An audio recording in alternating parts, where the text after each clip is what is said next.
Hello, I'm Aletta B, and I welcome you to my reading from the beginning of Saving Santa, my short story in the winter anthology.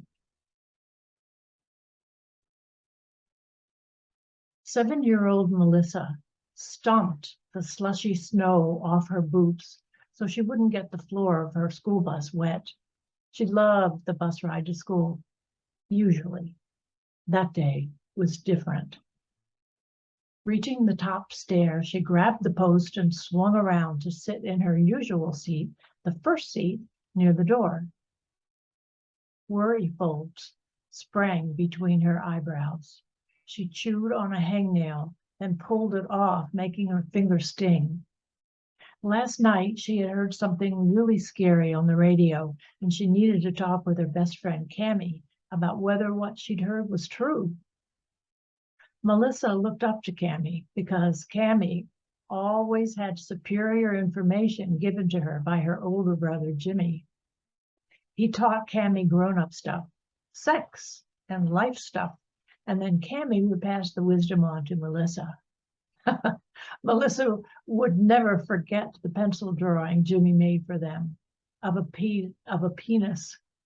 Melissa, the eldest of 3 sisters, had never seen one up close.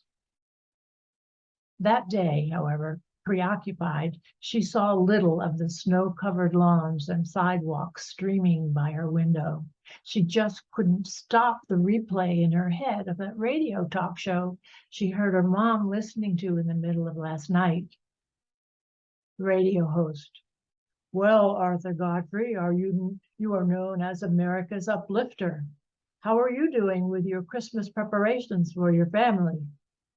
Arthur Godfrey: "My wife Mary has things under control, but this year we're not doing as much because Richard now knows there's no Santa Claus, and we're thinking of letting Michael and Patricia know too."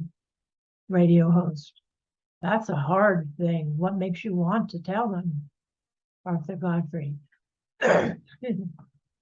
"Well, it's an issue of trust. You tell a kid something and then they find out you've been lying to them all along. It makes them feel betrayed and not trust you for a while, and they can get very depressed." Radio host: "How do you think the younger ones will feel when they find out?" Melissa thought of her own younger sisters, Josie and Ruthie, and panicked at the possibility of them feeling betrayed and distrusting.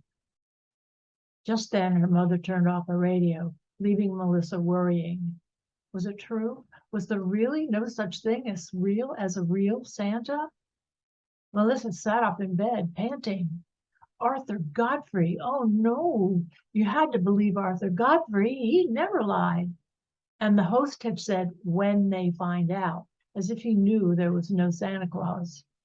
All during the night she fretted. She admitted she had her suspicions about Santa. Last year, on the top shelf of Mom and Daddy's closet, she'd seen packages wrapped in a pattern of elves hammering at toy airplanes. The tags said, "From Santa."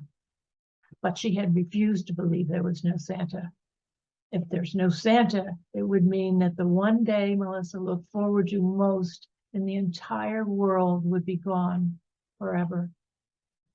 Melissa's eyes had filled with acid tears. That would be something horrible. She pictured their next Christmas without a Santa, a gigantic tree with 3 sisters sitting at its base, looking down at the floor, silent and sad, and their parents in their wing chairs, stone-faced. Then Mom would drink some more, and Daddy would yell till the veins in his forehead popped out and maybe sprained them. Oh no. She most definitely did not want to believe Santa was a hoax.